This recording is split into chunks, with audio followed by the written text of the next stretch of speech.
Alors ça y est, le grand jour est arrivé. J'étais impatient et en même temps, je le redoutais. Il faut dire que depuis qu'on fait ce podcast, on a parlé de bien des sujets. On a écumé les genres, les réalisateurs, les comédiens. On a traité de nos passions, parfois de nos détestations. On s'est pas mal amusé, on s'est un peu emporté. On a beaucoup rigolé, on s'est même un peu chamaillé.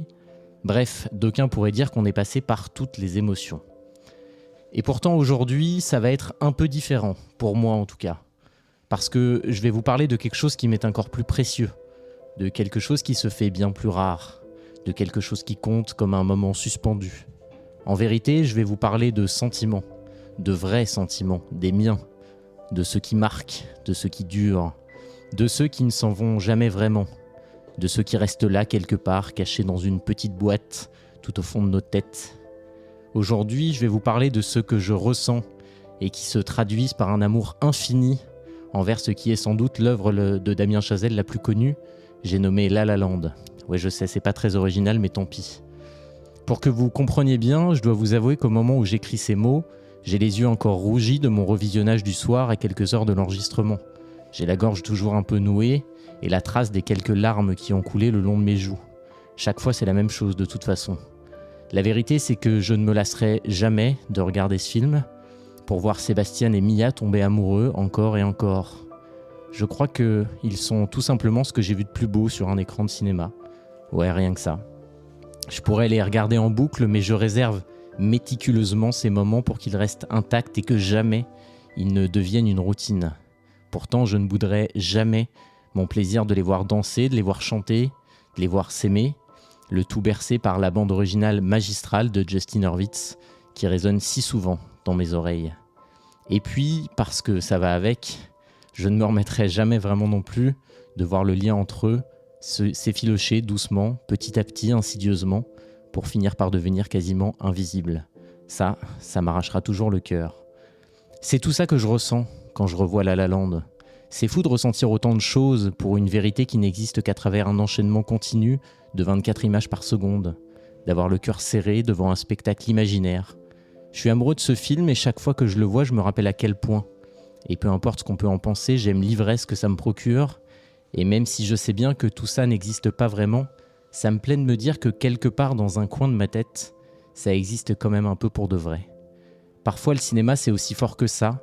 C'est comme un coup de foudre qui traverse ta chair, qui te déchire le cœur et qui imprime une marque indélébile dans ton esprit. Soudain, tu tombes amoureux de gens qui n'existent pas, comme on tombe amoureux des gens qui traversent vraiment nos vies. Ouais, parfois c'est aussi fort que ça le cinéma. C'est pour ça que, même si c'est pas souvent, un jour, c'est là, ça arrive. Je vous aime tellement Sébastien et Mia, mais surtout, je porte un amour absolu à votre dernier regard, celui qui dit au revoir, celui qui dit merci, celui qui dit que ça vaut la peine. Vous allez me manquer jusqu'à la prochaine fois. Mais si vous saviez ce que je suis heureux de pouvoir enfin parler de vous à ce micro.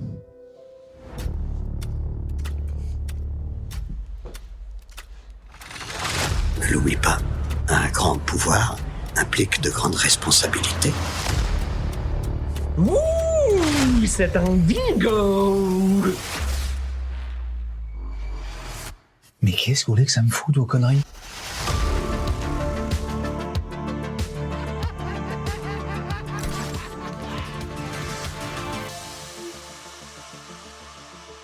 Tu me veux, je suis là. Bonjour à tous et bienvenue dans ce nouvel épisode. Salut Bastien. Salut Guillaume, salut tout le monde. On est ravis de vous retrouver, je suis ravi de vous retrouver pour parler aujourd'hui de La La Land. Ah mais je suis également ravi d'en parler et merci déjà pour cet édito magnifique à la hauteur de ce film.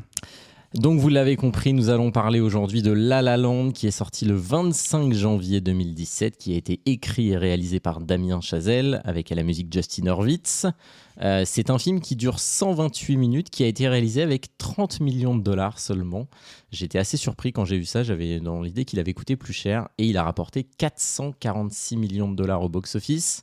On retrouve à son casting Ryan Gosling, Emma Stone, John Legend, J.K. Simmons, et ça j'imagine que ça t'a fait petite apparition, bah oui. Et Rosemary DeWhite notamment. On reviendra un petit peu plus tard sur le casting. Je vais commencer, d'habitude je commence par les anecdotes, mais là je vais quand même commencer par les récompenses. Ce film détient un record puisqu'il est à égalité avec Titanic. Il a reçu 14 nominations aux Oscars. Il en a remporté 6 et à ma grande tristesse, il n'a pas remporté le meilleur film. Et il y avait quand même une anecdote incroyable, je ne sais pas si tu la connais, c'est qu'il a été annoncé comme étant le meilleur film par erreur par la personne qui était sur scène. Absolument, je m'en souviens. Et c'est finalement Moonlight qui l'avait remporté. Moonlight dont on n'a plus jamais entendu parler. Absolument, comme quoi. Contrairement à La La Land. Exactement, les Oscars ne visent pas toujours très juste. Emma Stone a reçu l'Oscar de la meilleure actrice, Damien Chazelle de la meilleure réalisation, Justin Hurwitz de la meilleure musique, la chanson City of Stars de la meilleure chanson originale. Il a aussi reçu les meilleurs décors et la meilleure photographie. Et alors, je me permets de te couper un peu parce que ce que tu dis là, moi, ça me rend fou. C'est-à-dire que ça me fait le même effet qu'à l'époque quand Dujardin, alors là, je parle vraiment de l'acteur et pas du film, mais Dujardin et The Artist quand même plus globalement, défonce tout. Oui. Partout dans le monde. Oui.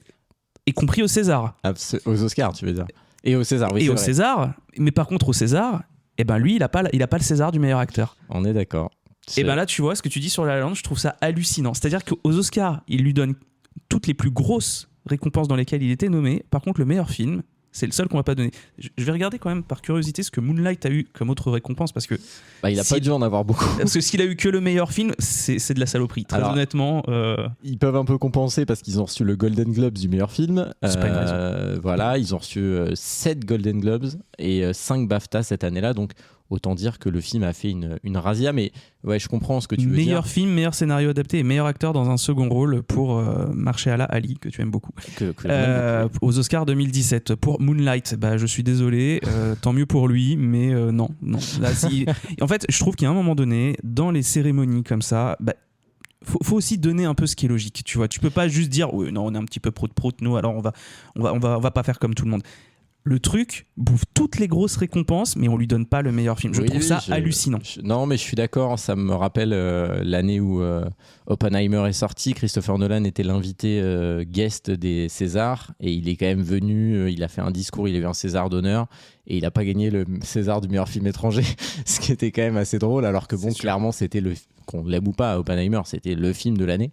C'est surtout le film qui a refait revenir du monde au cinéma. Oui, totalement. Cet été-là, donc oui, ça aurait été beau de lui donner juste pour principe. On est bien d'accord. Alors j'ai pas mal d'anecdotes, je vais pas tout dire parce qu'il y en a quand même beaucoup. Donc vous le savez sans doute, c'est une comédie musicale qui rend hommage aux classiques du genre, notamment dans la dernière séquence du film où on voit beaucoup de références au film de Jacques Demy, Les Parapluies de Cherbourg, Les Demoiselles de Rochefort, sur les couleurs, sur les décors, sur la mise en scène. Donc il y a beaucoup de références qui sont faites à ça. C'est un film qui, pour une comédie musicale, a pas mal de plans chantés, mais en même temps, je trouve que l'équilibre est assez bon. On aura l'occasion d'y revenir. Mais c'est un film qui démarre par une scène absolument incroyable avec une séquence de comédie musicale qui est tournée à Los Angeles. Oui. Et directement sur un échangeur. Ça n'a pas été tourné en studio et ça a été une complexité absolue pour faire ce film-là qui simule un plan séquence. Ça n'en est pas un. Non. En réalité, il y a plusieurs plans. Il y a un trucage au milieu. À un moment donné, la caméra passe devant un panneau publicitaire qui permet de raccorder deux prises. Je suis choqué. Tu viens de me gâcher mon truc là. Voilà, il faut savoir que ça a duré. Ils ont tourné sous 40 degrés, donc c'était quand même une tannée. La chorégraphie est extrêmement complexe. Pour ceux qui ont vu le film, vous le savez. Et il y a une autre petite particularité. Moi, je me souviens d'avoir vu ces images-là et d'avoir été choqué. Il y a Damien Chazelle qui a filmé lui-même certains plans avec son iPhone. C'est-à-dire qu'il y a eu une partie parce que la caméra ne passait pas à tous les endroits où elle devait passer, notamment entre les voitures. Parce qu'il y a des moments où il passe vraiment entre des portières sur des trucs très légers. Donc une partie a été filmée avec l'iPhone. Petit truc en plus, je sais pas si tu comptais le dire après, mais oui, alors effectivement il y a des références à Jacques Demy qui sont évidentes, mais il y a aussi c'est aussi une déclaration d'amour à l'âge d'or du cinéma hollywoodien, Bien sûr. et notamment les films de Gene Kelly, Fred Astaire et tutti quanti. Mais totalement, et on retrouvera cet hommage absolu au cinéma dans quelques années plus tard dans Babylone. Babylone, oui, que toi, tu vois, tu l'as dit un peu dans l'édito, tu avais un peu d'appréhension à parler de La La Land aujourd'hui. Moi, Babylone, j'en dis pas plus, mais voilà. je pense on va le faire un jour. On le fera un jour. Et c'est moi qui le leaderai. Mais avec grand plaisir. Autre scène évidemment culte du film, c'est la première séquence dansée entre Emma Stone et Ryan Gosling, qui s'appelle A Lovely Night, qui a donné lieu à une chanson par ailleurs. Cette séquence, qui est un plan séquence, un vrai plan séquence, a été très très difficile à tourner. Puisqu'il fallait gérer la lumière du coucher du soleil. Ils avaient peu de temps pour le faire. Ils ont fait 6 prises au total et c'est la 3e qui a été utilisée. Ce qui est quand même. C'est dingue, que 6 prises. Que 6 prises, je suis d'accord, quand on voit la complexité de que 6 prises, si c'est au lever du soleil, ils ont fait 6 jours du coup. Alors je sais pas, j'ai pas la précision de ça. Je sais pas s'ils ont réussi à en tourner plusieurs d'affilée, les mêmes soirs, mais j'imagine que ça a été étalé sur plusieurs jours. Excellente scène. Cette scène est effectivement incroyable, mais je vais beaucoup dire ça dans ce film. Il faut savoir aussi, parmi les petits détails que je trouve assez intéressants, c'est que il y a beaucoup de détails dans les costumes, notamment sur les couleurs que portent les personnages qui évoluent au fil des saisons, mais aussi au fil de l'état d'esprit des personnages. C'est notamment le cas de Mia qui, au fur et à mesure du film, a des couleurs vestimentaires assez marquées, mais qui racontent un peu où elle en est dans sa vie. Et je trouve que ça raconte assez bien la mise en scène qu'utilise habituellement Damien Chazelle. Même en termes d'éclairage, de couleurs sur les murs, de décors et compagnie, c'est pas que sur les vêtements, c'est un truc de fou. Tout à fait. Le travail, il est hallucinant. Il est hallucinant. Et évidemment, ce film est extrêmement fort pour sa musique. Et là, j'ai 2 petites anecdotes. Alors, une, vous en doutez, Ryan Gosling a appris à jouer du piano, on le voit. Il a appris en 3 mois. C'est un truc ce que je trouve dingue, à raison de 2 heures par jour. Ce mec rend jaloux tous les hommes de la Terre. Voilà, exactement. Je vous le dis. Et pour entériner le truc, je vous dirais qu'aucun de plans de ses mains n'est doublé. C'est vraiment lui qui a joué tous les morceaux, ce qui est assez dingue parce qu'il y a vraiment des morceaux qui sont d'une complexité folle. Mais il file des complexes, cet homme-là. Et petite anecdote très marrante, j'ai dit qu'il y avait John Legend au casting, qui est un musicien professionnel, il est pianiste. Eh bien, il a dû apprendre la guitare parce que dans le film, il est guitariste. Et donc, il a dû travailler vraiment et réapprendre à utiliser la guitare pour être crédible à l'écran parce qu'il ne voulait pas faire semblant, il voulait jouer. Et ce qui était une volonté aussi de Damien Chazelle. Donc, je trouve ça génial de voir un acteur faire de la musique et un musicien changer d'instrument pour un rôle. Oui, c'est assez dingue, effectivement. Exactement. Retour à Solfège 101. C'est ça. Et ça donne une mise en abîme de nos personnages qui vont endosser des rôles tour à tour dans ce film. Donc voilà, globalement, il y en a encore plein, mais j'en distillerai petit à petit au fur et à mesure du podcast. On va commencer par la première question, la traditionnelle question. Qu'est-ce que tu attendais de ce film la première fois que tu l'as vu ? Et qu'est-ce que tu as ressenti en le voyant et en le revoyant ? Bah écoute, très honnêtement, à l'époque, quand il est sorti, le film, c'était Damien Chazelle, il était connu pour Whiplash, parce que tu as dit qu'effectivement La La Land était peut-être le film le plus connu de Chazelle, mais avant ça, il avait quand même un peu tout défoncé avec Whiplash, pardon, je ne sais pas comment on va le dire avec ce film-là, et qui était, je crois, une adaptation d'un premier court-métrage qu'il avait fait, lui, de son côté, avec déjà donc J.K. Simmons, qui lui, du coup, avait eu l'Oscar du meilleur acteur dans un second rôle pour ce film. Un film extraordinaire. On a parlé de Birdman là, il n'y a pas longtemps. On parlait de batterie. Bon, bah voilà, vous voyez Whiplash, c'est peut-être, je pense, le meilleur film à ce niveau-là. En tout cas, de tous ceux que j'ai vus. Totalement. Non, mais je suis d'accord. Et donc, du coup, pour La La Land, mes attentes, c'était, comme tout le monde, c'était qu'est-ce qu'il va nous faire avec un film à plus grande échelle, tu vois. Et puis là, en plus, comme je l'ai dit tout à l'heure, on va dans l'hommage à l'âge d'or hollywoodien, comme The Artist était un hommage à tout un pan du cinéma américain et hollywoodien. Donc, qu'est-ce qu'il va faire, quoi ? D'ailleurs, c'est marrant de noter que finalement, c'est les Français un peu qui vont beaucoup rendre hommage à ce cinéma-là, quoi. Tout à fait. C'est assez dingue. Même si les Américains adorent s'auto-référencer, on le fait très bien également.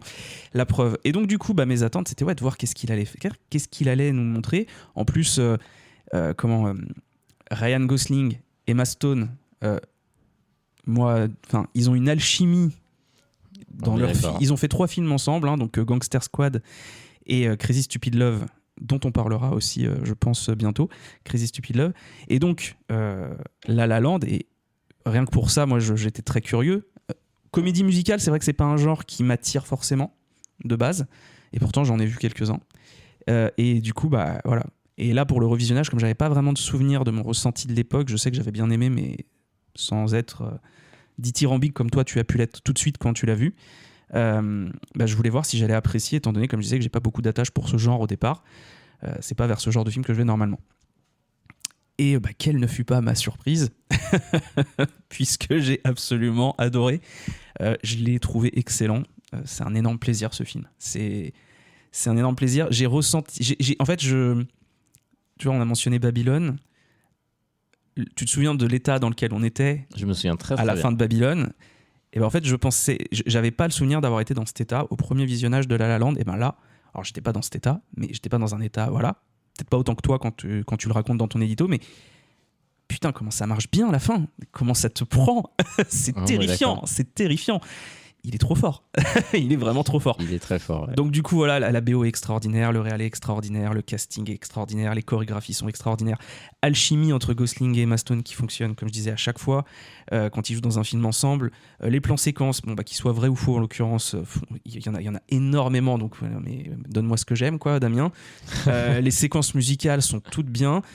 Écoute, ça fait plaisir de voir de parler d'une vraie comédie musicale, d'une réelle comédie musicale, pas comme un autre film qui se fout de ta gueule. Mais bon, on va pas y revenir, je vais arrêter d'en parler à chaque fois. Non, mais plus sérieusement, voilà, là, c'est une vraie comédie musicale. Là, tu prends un pied monstre, les séquences s'enchaînent, les séquences oniriques, réelles. Et puis en plus, ce que je trouve extrêmement fort, c'est qu'ils ont réussi à recréer justement tout cet âge d'or hollywoodien, du cinéma hollywoodien, donc des années, si je dis pas de conneries, 50-60, on va dire.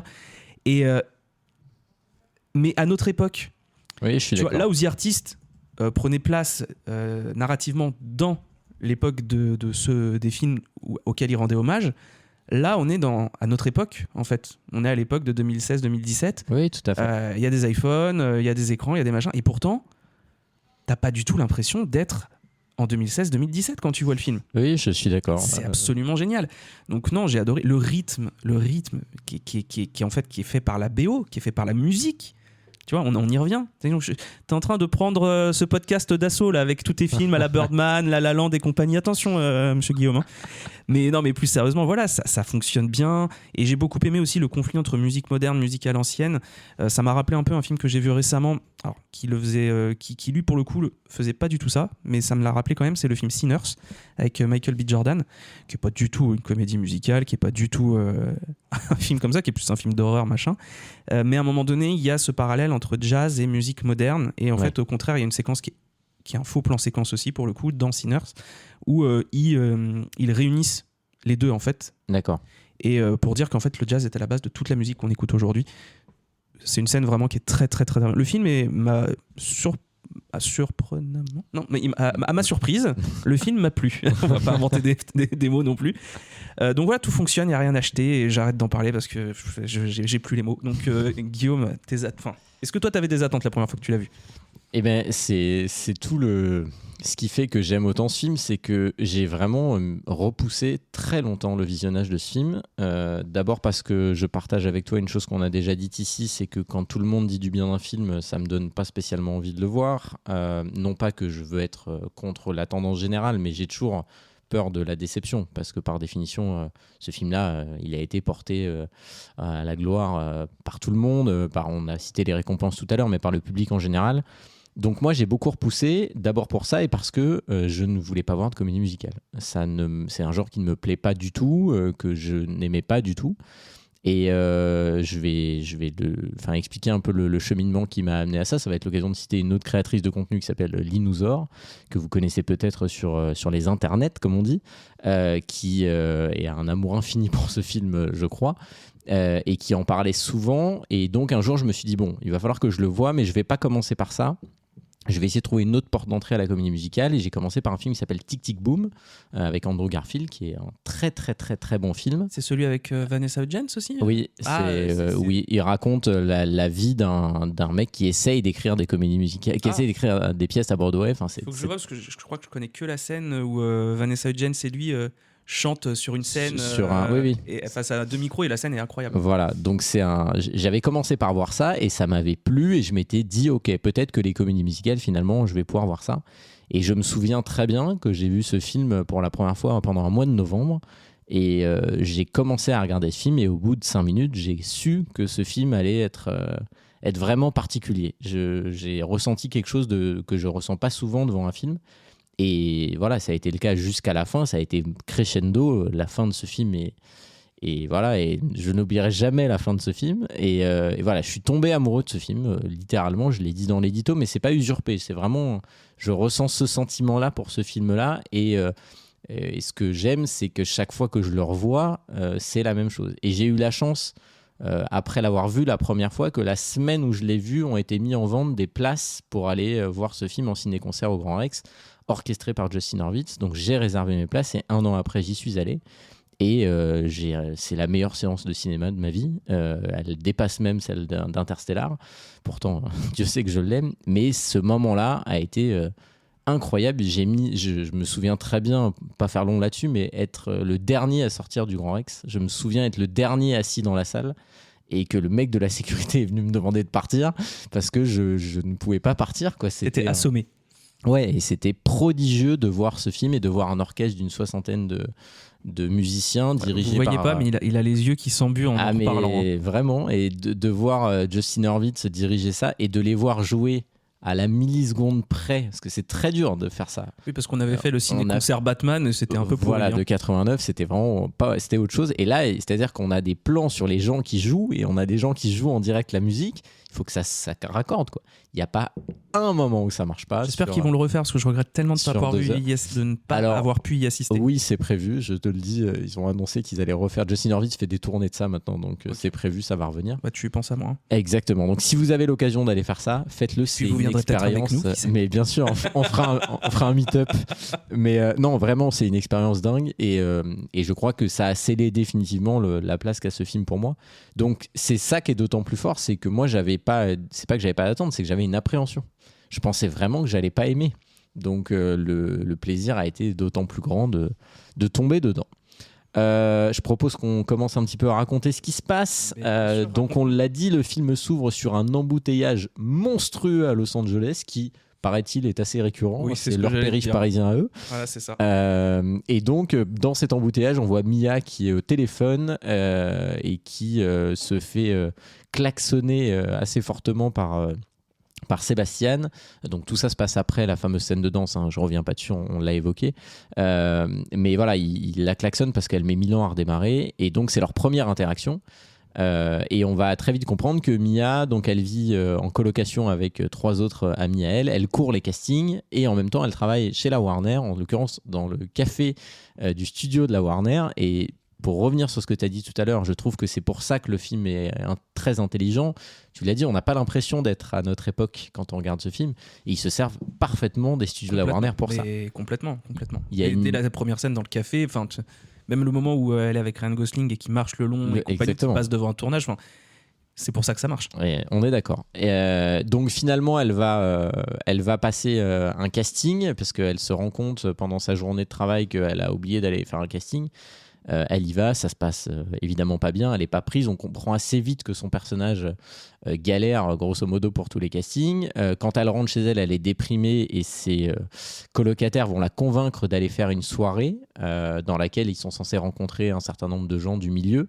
Elle n'a pas trop envie d'y aller, finalement elle y va, et là aussi il y a une séquence qui est filmée en plan grue dans la rue où elles sont toutes les 4 à danser, chacune avec une robe d'une couleur.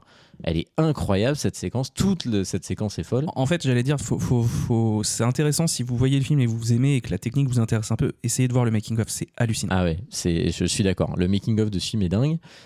Donc elle va faire ça et pour vraiment finir sa journée de la pire manière, elle va se retrouver sans voiture puisque sa voiture est à la fourrière. Elle va donc rentrer à pied et sur le chemin, elle va être attirée par une musique qui sort vraisemblablement d'un restaurant. C'est ça, c'est un petit restaurant, on est à Noël en plus à ce moment-là. Exactement, et donc elle va rentrer et elle va tomber sur notre ami Ryan Gosling. Et là, le film fait un truc très intéressant, c'est qu'avant de nous montrer quoi que ce soit, le film revient en arrière et nous montre toute la même journée du point de vue de Ryan Gosling, qui va donc jouer dans ce restaurant. C'est des choses qui se font pas mal aux États-Unis ou dans les restaurants un peu chics, dirons-nous, dans lesquels vous avez un pianiste qui est là au milieu des tables. Et en fait, il va jouer. C'est là qu'on va trouver notre ami J.K. Simmons. J.K. Simmons, le patron du Daily Bugle, évidemment. Moi, je ne vois que ça. Là, c'est un patron de restaurant. Pour moi, il ne sera rien d'autre que ça. Tu l'as vu Whiplash ou pas ? Oui. Et ben là, moi dans Whiplash, je vois pas le patron du Daily Bugle. Je suis d'accord, mais je te rejoins quand même. Voilà, on a un amour infini pour ce personnage, quoi. Et donc, on va revoir sa journée, qui l'amène lui à jouer ce truc-là. Et finalement, la condition pour qu'il joue, c'est qu'il joue que des musiques de Noël vraiment pas terribles. Et il a absolument pas le droit d'improviser. Évidemment, il va improviser. C'est ça qui va faire entrer Emma Stone. Et donc, ils vont se rencontrer à ce moment-là, et le film nous laisse vraiment croire à ce moment-là, dans la mise en scène, qu'il va y avoir un coup de foudre entre eux, mais pas du tout. C'est-à-dire que lui, vraiment, il la calcule pas, il la bouscule, il s'en va. Et c'est comme ça que se termine, grosso modo, l'introduction du film, si j'ose dire. Et en fait, le film, il est fait en saison. C'est-à-dire qu'on nous montre, ça commence en hiver, puis ensuite, on va passer au printemps. Et donc, elle se retrouve quelques temps plus tard, au printemps, dans une nouvelle... c'est pas une soirée, mais une rencontre avec des gens qui travaillent dans le milieu du cinéma. Elle va commencer à discuter avec un scénariste qui lui explique qu'il a un projet invraisemblable d'adapter un film de Joseph Campbell, un livre de Joseph Campbell, pardon. Et là, pendant qu'elle est à ce truc-là, elle va se rendre compte qu'il y a un petit groupe de musiciens qui est là. Et là, parmi les musiciens, on va retrouver Ryan Gosling. Évidemment, elle le reconnaît immédiatement. Et comme elle veut un petit peu se venger du fait qu'il lui ait mis un vent, elle l'oblige à chanter I Run. À jouer, I Run, dont les paroles expliquent qu'un mec a rencontré une nana, il a eu peur, il a fui au lieu d'aller vers elle, quoi. Et en plus, vu que c'est un pianiste hors pair et qui est très sous-estimé, absolument, il est obligé de jouer sur les guitares piano. Exactement. Voilà, c'est ça. C'est vraiment, il est ridicule. Il a en plus un costume atroce. Oui, ils sont en mode, en fait, c'est une soirée un peu années 80. Exactement. C'est d'ailleurs aussi ça qui participe, c'est qu'à chaque fois, ils sont dans des événements qui sont un peu à thème. Oui, tout à fait. Et donc, elle va l'obliger à faire ça et ils vont se reparler. Il va lui demander son prénom, mais ils vont rien échanger de plus. Et puis finalement, au moment de partir, elle va lui demander de récupérer ses clés. Il y a une séquence très drôle avec les Prius. Ça m'a fait beaucoup rire, ce truc. Et donc, on va arriver à la fameuse scène dont on parlait tout à l'heure, avec leur première séquence Lovely Night, là, où ils vont avoir une première séquence ensemble qui... En réalité, moi, c'est ça que j'aime dans ce film, c'est que tous les plans chantés qui sont donc oniriques racontent les étapes de leur relation. Et moi, j'aime vraiment ce truc de là, il y a un côté effervescent, c'est-à-dire qu'ils se mentent à eux-mêmes en disant qu'ils ne sont pas du tout attirés l'un par l'autre, alors que ça se voit comme le nez au milieu de la figure. Oui, ils se cherchent, ils flirtent. Ils se cherchent, et c'est exactement ça. Et je trouve que non seulement les paroles, mais la chorégraphie, la lumière, tout raconte ça. Et pour moi, la force de ce film, elle réside là-dedans, c'est la capacité qu'il a eue dans sa réalisation et dans les chorégraphies notamment, à exprimer des éléments. C'est-à-dire que c'est pas juste des panoramas visuels, ça raconte à chaque fois quelque chose et je trouve que c'est très précis. Et cette séquence-là... Il n'y a pas de fausses notes. Waouh, c'est beau. Et cette séquence-là, tu l'as dit, mais on va en dire deux mots, elle est incroyable. Ah oui. Franchement, trop ça commence par il marche, puis il commence à chanter. En fait, il chantonne en tournant autour du poteau. Voilà, et tout, c'est ça. Et puis effectivement, il s'assoit sur un banc et elle change de chaussures subrepticement et lui commence à faire des claquettes. Enfin, c'est extraordinaire. Et ils vont faire et c'est assez long en plus. Cette séquence-là, elle dure plusieurs minutes. Je crois que ça dure au moins 5-6 minutes. Voilà, donc facile. C'est un travail titanesque et ils sont devant un panorama qui est sublime, faut le dire. C'est un panorama, c'est un panorama qui est assez très connu, qui est assez connu en fait dans le, enfin je pense en termes de visuel de cinéma, série, même jeux vidéo, beaucoup.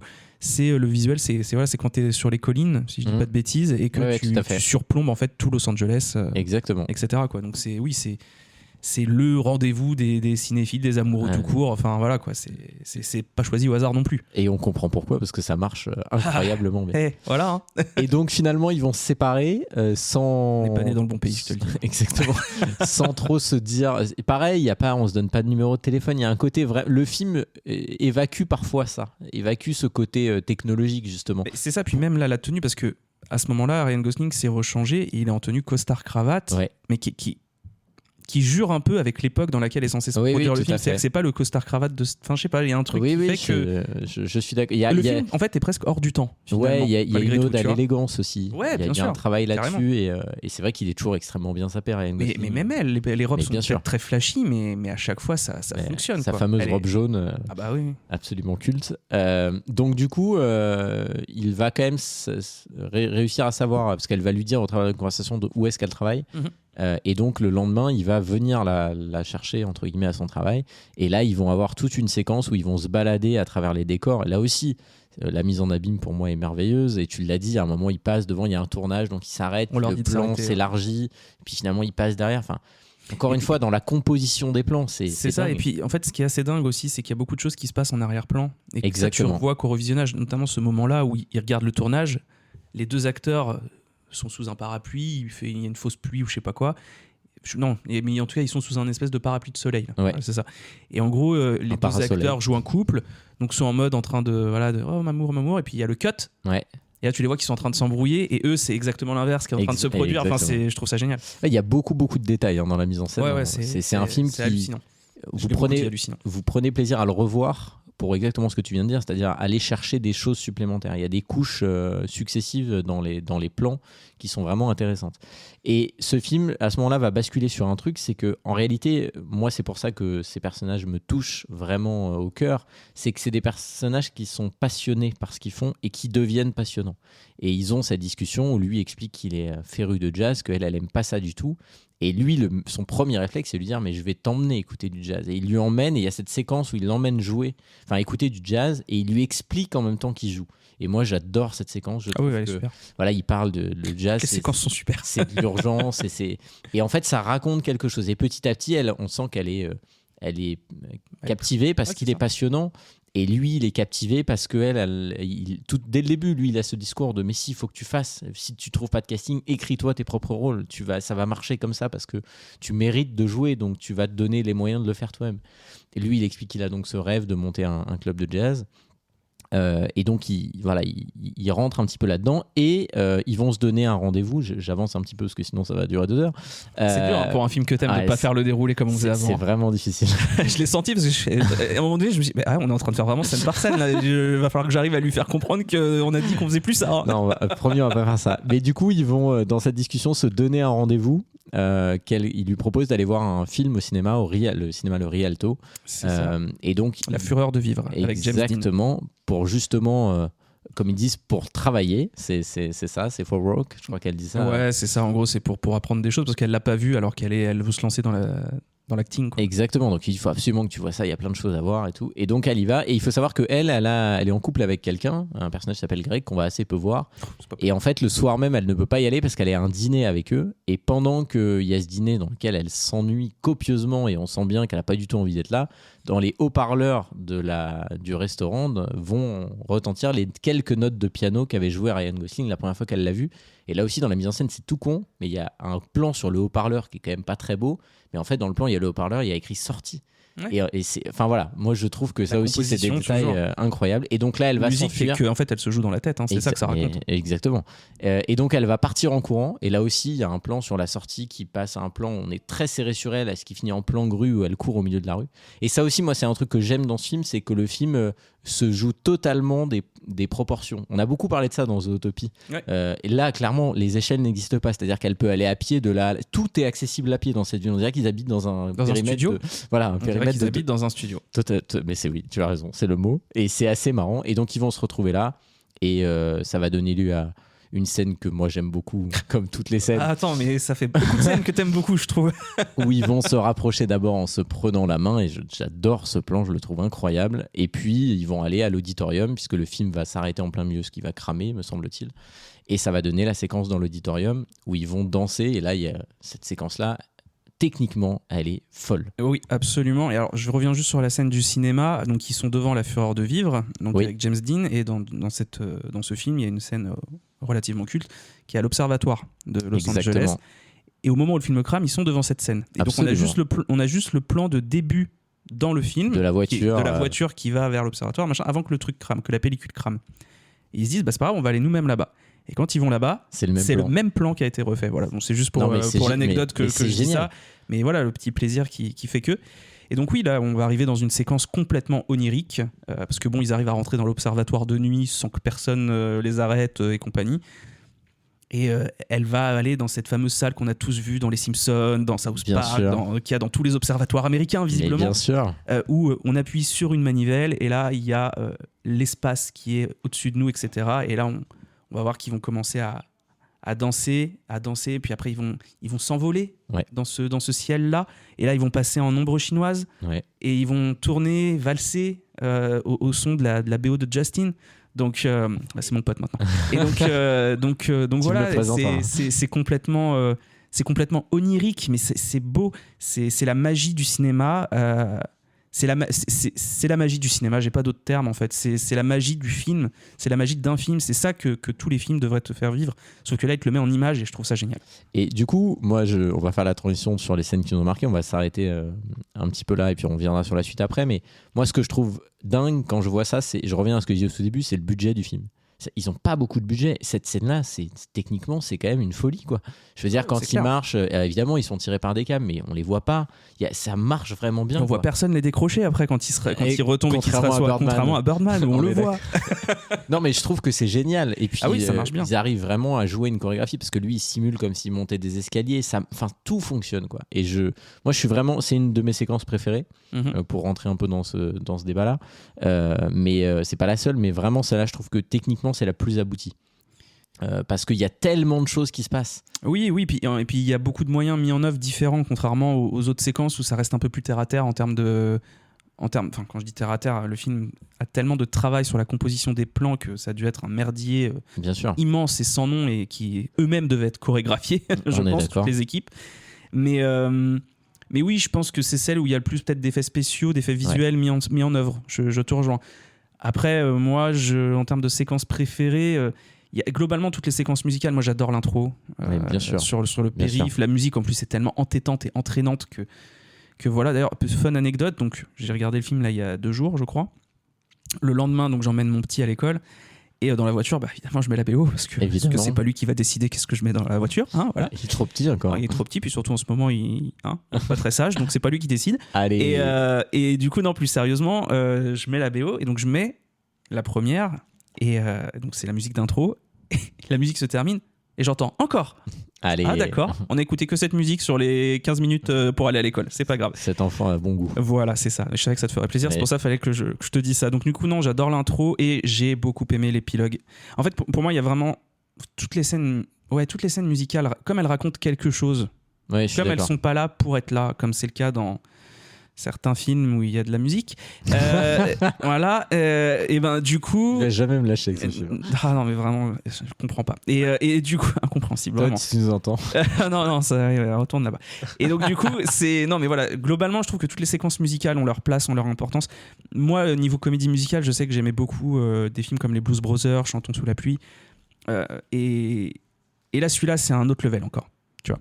Et du coup, donc j'aime beaucoup l'intro, mais j'aime beaucoup, pour vraiment en citer une, parce que comme tu as déjà parlé de l'observatoire, l'observatoire, ouais. On va en reparler là, je pense, du coup, c'est sûr. Mais moi, l'épilogue, voilà, tout simplement. Pour moi, l'épilogue, c'est pour moi mon moment préféré, parce que c'est celui qui m'a pris. Vraiment, où là, vraiment, je me suis laissé prendre même. Même là, je me suis laissé avoir. Voilà, c'est mieux. donc voilà. J'ai des potes qui vont me dire voilà, on va isoler ce moment, puis on va te le ressortir à chaque fois qu'on joue, Bastien.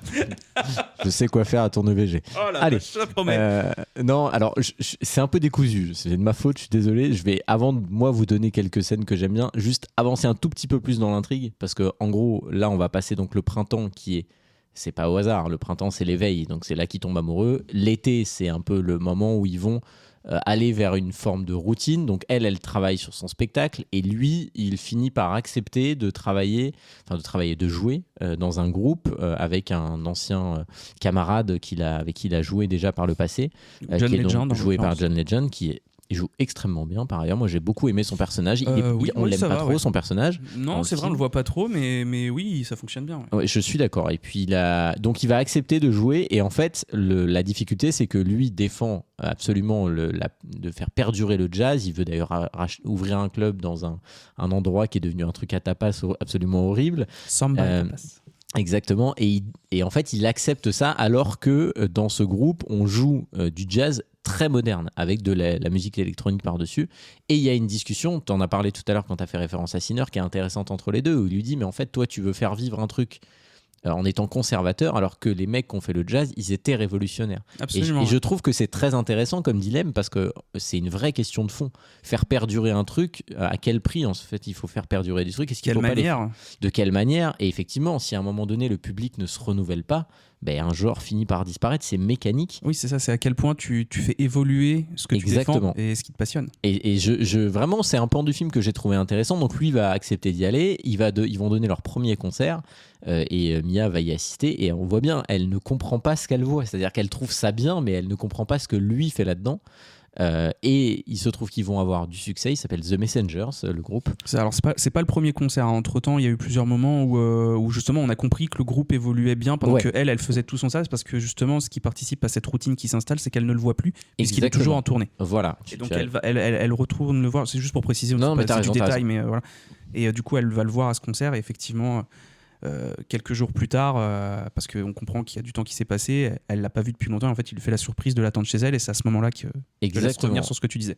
Et on va avoir donc dans le tournant du film entre eux, c'est-à-dire il va y avoir une dispute puisqu'en fait elle va comprendre que lui maintenant envisage que sa vie c'est ça, c'est-à-dire il a signé avec ce groupe, ils vont refaire un album, puis une tournée, puis un album, puis une tournée, ça devient un truc infini, et elle ne comprend pas. Elle lui dit mais c'est pas ça ton rêve en fait, là tu vis une vie que tu ne rêvais pas, ton rêve c'est d'ouvrir ton club de jazz qu'elle veut d'ailleurs appeler le Sebs, ce que lui ne veut pas, ce qui aura son importance à la fin, et donc ils vont se disputer. Je trouve que la scène de la dispute marche bien parce qu'elle est pas du tout caricaturale, et je trouve qu'il y a un truc qui marche, qui fait qu'elle marche, et c'est vraiment un petit détail, et j'ai vraiment mis le doigt dessus hier. Très souvent, je trouve que les scènes de dispute au cinéma ne marchent pas parce qu'on entend trop ce que disent les personnages, parce qu'ils ne se parlent jamais les uns sur les autres, pour des raisons de clarté pour le spectateur. Là, c'est pas le cas. Ils se parlent l'un sur l'autre en permanence. Ouais. Mais comme on ferait dans une dispute, on a tous eu des disputes de couple, on sait très bien qu'on s'écoute pas parler. De quoi tu parles? Ça t'arrive jamais. Ça me dit rien du tout. Alors, dispute de quoi? Non, avec Elodie, tout se passe très bien, on s'aime, on file le parfait. Allez, c'est bon, tu pourras rentrer ce soir. Yes, tu auras le droit de manger. Je vais peut-être dormir dans le lit à nouveau. Et ça, je trouve que ça aussi, c'est un détail de mise en scène, mais qui est génial. Et tu parlais de la couleur tout à l'heure du décor. Et là, on passe dans une nouvelle tonalité. L'image, elle est plus sombre et elle va finir même totalement enfumée puisqu'il va faire cramer le repas dans la pièce. Et donc, lui, il finit dans un espèce de décor flou et gris.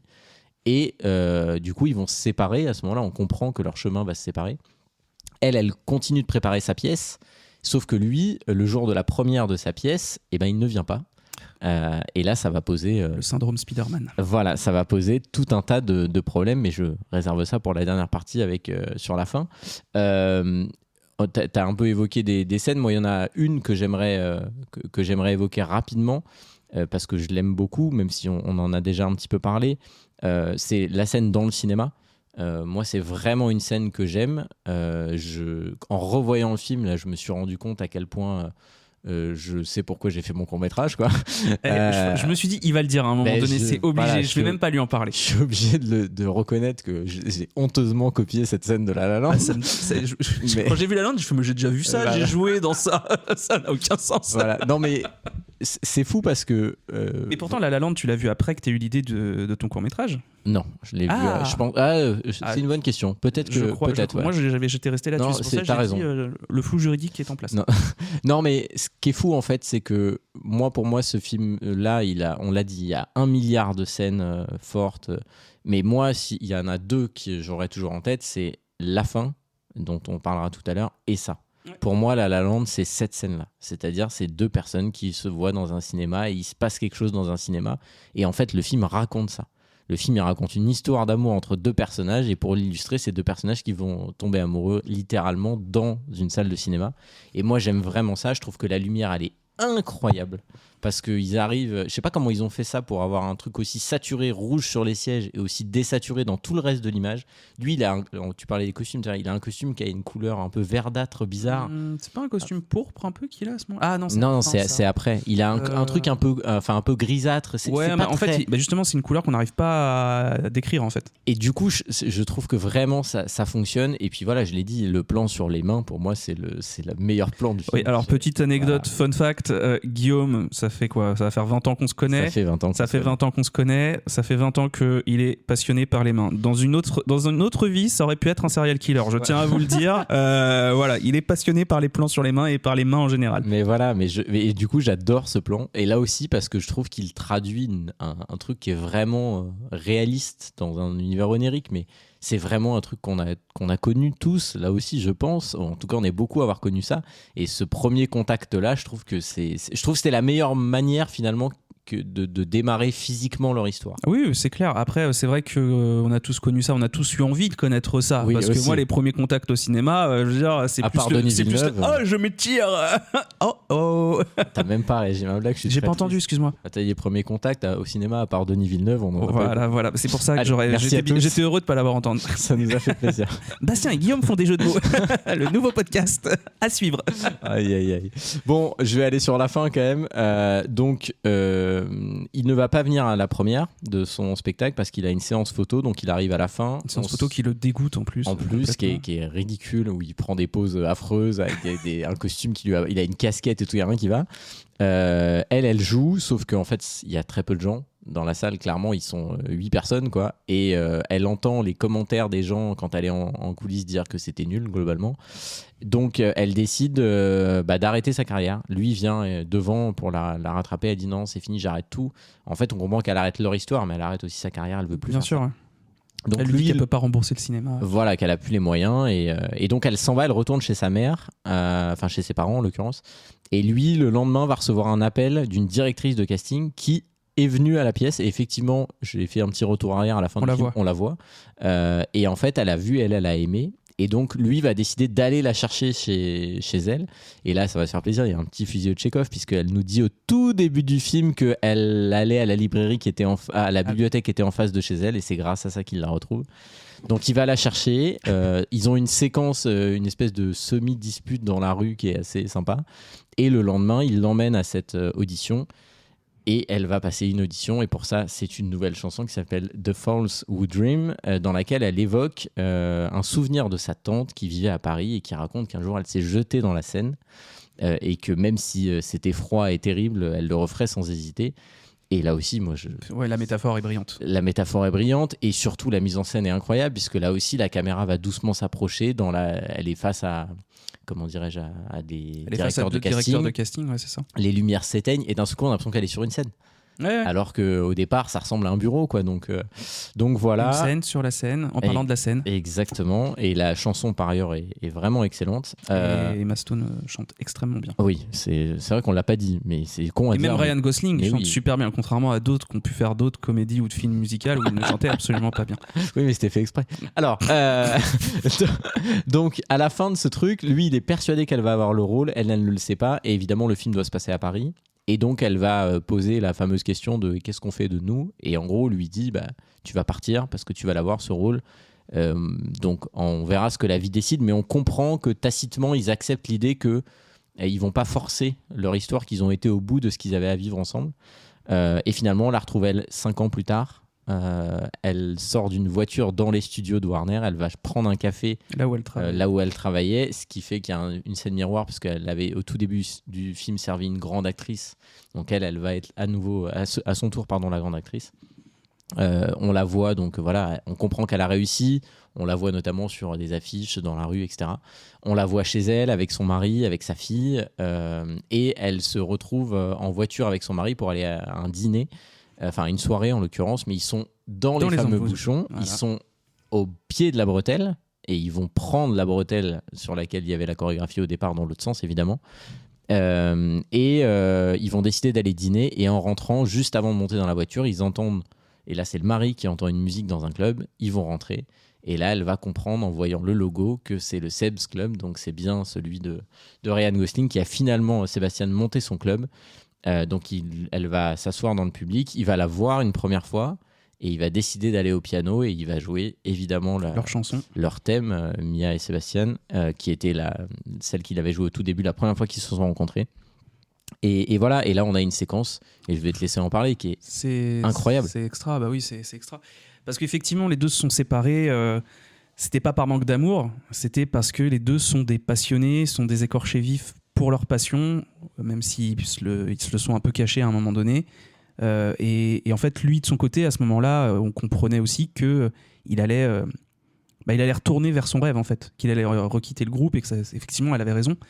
Et il lui a dit, et toi, effectivement, comme tu l'as expliqué, vis ton rêve aussi, en fait. On s'aime, mais on aime plus notre rêve. On vit pour ce rêve plus que pour l'autre. Donc voilà. Et donc, pour revenir à la fameuse scène à la fin, donc ils commencent à jouer les notes de leur chanson. Et là, ça fait le même moment que lors de l'audition de Mia. Tout s'assombrit, tout s'éteint autour d'elle et autour de lui. Il n'y a plus que eux qui sont dans la lumière. Et là, c'est littéralement un film qui se déroule sous nos yeux, le film de ce qu'aurait pu être leur vie ensemble. Et donc on revoit tout ce qu'on a vu juste avant, Mia avec son nouveau mari, avec son mari, leur fille. Là on voit ça, mais version Ryan Gosling, l'accouchement, etc. Et on comprend que Ryan Gosling de toute façon aurait fait tout pour elle, que le personnage aurait tout abandonné pour son rêve à elle. Et on les voit rentrer, Ryan Gosling et elle, prendre cette fameuse bretelle et rentrer dans le club, et on voit que c'est le mari qui est en train de jouer, et puis là on comprend qu'en fait non, ça aurait pas pu marcher, que ça aurait pas pu être ça, et voilà, et c'est vraiment un film qui se déroule sous nos yeux. T'as cet effet pellicule avec le bruit comme ça qui tourne, comme si c'était des moments volés. C'est magnifique. Et puis ils sont dans la mise en scène assis devant un écran. Bien sûr. C'est-à-dire qu'ils regardent le film de ce qu'aurait été leur vie. Oui, c'est ça. Et c'est merveilleux, c'est beau, c'est brillant, ça marche, putain, ça marche, ça dit tout, juste avec la mise en scène, juste avec comment ça le raconte. Et en fait, cette mise en scène du film, etc., elle intervient aussi d'une autre manière, c'est que on les voit passer avant que le film vraiment se déroule avec la parentalité et compagnie. Juste avant, on les voit passer comme il nous le remontrera plus tard dans Babylone. Dans les studios, t'avais en fait presque juste un mur qui séparait différents plateaux. Tout à fait. Et différents films. Et en fait, on les voit tourner. Dans Singing in the Rain, dans Les Demoiselles de Rochefort. Voilà, il y a tellement de références. On est sur un Paris. On voit qu'il l'a accompagné à Paris dans cette vie de rêve, finalement. Dans cette vie rêvée. Il l'a accompagné à Paris, mais c'est un Paris qui est en papier mâché, qui est peint, tout à fait. qui est faux. Ouais. C'est tout, l'eau, c'est des rubans qui bougent avec du vent un peu. Enfin, c'est magnifique. C'est magnifique. Et pour le coup, ça m'a un peu fait penser à une scène musicale de Joker Folie à 2 aussi, où il y avait un peu ce côté factice tout autour d'eux, et eux brillaient et ressortaient. Voilà. Seul point positif que je dirais sur Joker Folie à 2. Il a fallu attendre 8 épisodes. Voilà. Mais du coup, non. Donc, du coup, c'est une scène qui est bluffante de réalisme. Enfin, je dirais pas de réalisme, mais d'un réalisme en fait particulier, de ce réalisme où tu te dis, et si ? Tu vois, et si, il y a tout ça. Alors, je dis pas forcément dans des relations, sinon je vais vraiment me faire jeter de chez moi. Mais du coup, tu as toujours ce moment où tu dis, putain, et si j'avais accepté ce poste, et si j'avais fait comme ci, si j'avais fait comme ça. Et on se dit souvent, putain, surtout à l'époque dans laquelle on vit avec tous les films de super-héros qui vont dans des multiverses et compagnie, mais ce moment de terre parallèle, de vie parallèle, qu'est-ce que ça aurait donné si j'avais fait ce choix-là à ce moment-là ? Ça raconte tellement de choses, et ça parle pour les personnages, mais ça parle pour toi en tant que spectateur. C'est une fin digne du film qu'on voit et qui va même au-delà de ce que le film nous a donné jusqu'à maintenant. C'est pour ça que pour moi, j'adore l'intro, mais pour moi, c'est cette scène-là qui reste. Et il y a ce fameux, mais là, je vais te laisser en parler, ce fameux dernier plan. Non, mais je te rejoins. Moi, c'est ce qui me touche, moi, dans cette séquence. Moi, je suis un éternel mélancolique. Je suis un romantique. Un romantique aussi, sans doute, mais j'ai une affection, en tout cas pas une affection, mais un penchant très fort pour les souvenirs, pour la mémoire, et pour effectivement ces questions éternelles qu'on se pose. Qu'est-ce que serait ma vie si j'avais fait ça plutôt que ça ? Et je trouve que le film, son génie dans la fin, c'est de montrer tout ça, mais de pas nous laisser avec le regret. Et pour moi, c'est le dernier plan qui raconte ça, parce que le dernier plan, c'est les deux personnages vont se regarder, vont mettre du temps à le faire. Elle s'arrête à la sortie du club et lui, il relève la tête de son piano. Et je trouve que le regard raconte ça, c'est-à-dire c'est une acceptation. On n'a pas vécu ça, mais on a bien fait. C'est ça. Et on est tellement fier de ce qu'a fait l'autre et on s'aime d'une manière différente. Moi, je crois beaucoup à ça et je trouve que le film raconte ça. C'est ce qu'il lui dit quand ils se séparent. Elle lui dit « je t'aimerai toujours ». On s'aimera toujours, mais ça sera différent. Et je trouve, et voilà, le dernier plan, il est fantastique. C'est un échange de chant contre chant qui dure, je crois qu'il y a 6 plans. Un sur lui, un sur elle, un sur lui, un sur elle, un sur lui, un sur elle. Et c'est vraiment... Il n'y a aucune parole. Il n'y a pas de parole, mais c'est suffisant. Et ça enlève tous les regrets. Et je trouve que c'est fort, après avoir fait cette espèce de nous avoir montré une autre version de leur vie. Franchement, moi, la première fois, je me dis, putain, mais j'aurais tellement voulu que ça soit ça. Et en fait, non. Ça devait pas être ça, et ils sont ok avec ça, ils sont heureux avec ça, et ils ont réussi parce qu'ils ont pas fait ça. Et voilà, moi ça me touche vraiment beaucoup, honnêtement, hein, c'est même d'en parler, parce que c'est un truc qui est très, pour moi, c'est un sujet qui me touche beaucoup, et je trouve que j'ai jamais vu au cinéma une scène réussir à raconter ça mieux. Et c'est pour ça que j'aime autant ce film. Ouais, non, de toute façon, j'ai pas grand chose à rajouter, hein. C'est un silence qui en dit long. Effectivement, il aurait pu ne pas le mettre. Ouais. Il aurait pu finir le film avec une espèce de pseudo fin ouverte à la Zob. Il l'a pas fait et je le remercie parce que vraiment ça, c'est un film où quand tu le finis, tu te dis pas putain quel dommage que ça ait pas été ça. Oui, exactement. Non, parce qu'en fait on te montre ça aurait pu être ça, mais c'est pas ça. C'est ouais. pas ça que je voulais raconter. C'est pas ça que le film raconte. Et je trouve ça très beau. Ouais, moi aussi. Il n'y a pas d'autre mot. Et encore une fois, je l'ai dit tout à l'heure, mais pour moi, c'est ça. Effectivement, c'est ça que devrait te faire vivre beaucoup plus de films actuellement. Mais oui, on est d'accord. Je partage à 100%. On peut que vous recommander de le voir si vous ne l'avez jamais vu, même en nous ayant écouté, parce que c'est un film qui est un spectacle incroyable. Absolument. Et ce sera le dernier truc que je dirais sur le plan de fin. Ce qui est marrant, c'est que c'est devenu un peu sa signature à Justin Hurwitz. Et si tu te souviens de la fin de Babylone, c'est ça. Le regard. Sur un gros plan, sur un regard. Et c'est devenu un peu sa signature de fin de métrage. Et je trouve ça génial que ça soit ce film-là qui ait vraiment entériné cette espèce de, pas dire de légende, mais ça fera partie de sa carrière. C'est un mec qui a dit très vite ne pas vouloir faire des centaines de films. Je pense qu'il n'en fera pas beaucoup, en tout cas pas autant que certains. C'est un choix de sa part, mais quelque part, ça va tellement avec ce qu'il raconte. Oui, puis vaut mieux qu'il en fasse peu et qu'ils soient tous autant marquants que... On est d'accord. Que ce soit un Yes Man et qu'il ait peut-être un film à lui vraiment tous les 15 films qu'il fait, quoi. Je suis d'accord. Et puis voilà, ça rejoint moi mon idée que ce qu'on aime, il faut le garder comme un événement. Faut pas, ce film-là, je pourrais le voir 100 fois, mais je le verrai pas 100 fois dans ma vie parce que je veux le garder. Il y a un côté précieux. Je suis entièrement d'accord. Dis-toi, j'ai hésité tellement j'ai aimé le revisionnage. Je me suis hier, comme j'ai fait les courses de Noël, hier, je m'étais dit, putain, si j'avais pas fait les courses de Noël, il y a moyen que je me le sois remis. Parce qu'il m'a vraiment laissé une empreinte. Et en fait, après, je me suis dit, non, mais en fait, c'est pas plus mal que je l'ai pas revu. C'est important de... Moi, je sais qu'il y a les films qui m'ont le plus marqué, les œuvres qui m'ont le plus touché, pour des raisons aussi variées, toutes variées, c'est que, en fait, c'est des choses que j'aimerais pouvoir redécouvrir. J'aimerais mettre off sur ma mémoire oui. et pouvoir les redécouvrir pour revivre ça. On est d'accord. Que ce soit des séries, des jeux, des films, je pense des musiques même. On partage tous ce truc d'avoir envie de retrouver la naïveté. Attention, je dis ça, là j'en fais une porte ouverte. Mais voilà, mais j'entends tout à fait le côté du non. C'est pour ça que moi quand j'avais revu Interstellar il n'y a pas si longtemps que ça, et après j'arrêterai là, c'est que je l'ai tellement en tête le film que c'est comme si je l'avais vu la veille. Et du coup, le revoir, et même si c'était au Grand Rex, ça n'a pas marché. Ouais, je comprends. Et du coup, tu vois, Interstellar, si on doit le faire sur le podcast, je serais peut-être pas aussi dithyrambique que ce que j'aurais pu être si j'avais eu ce côté oublie un peu ce que tu as vu. Non, mais je comprends. Bon, voilà, on a fait le tour. Vous aurez compris qu'on aime un peu beaucoup La La Land.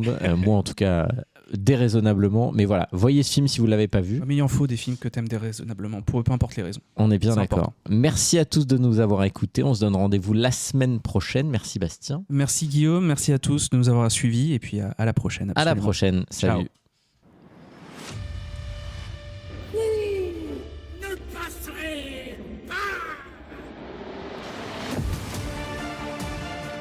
je reviendrai. Tu étais l'élu, c'était toi! À la boulette. Je vous emmerde, je rentre à ma maison. D'accord, faisons comme ça.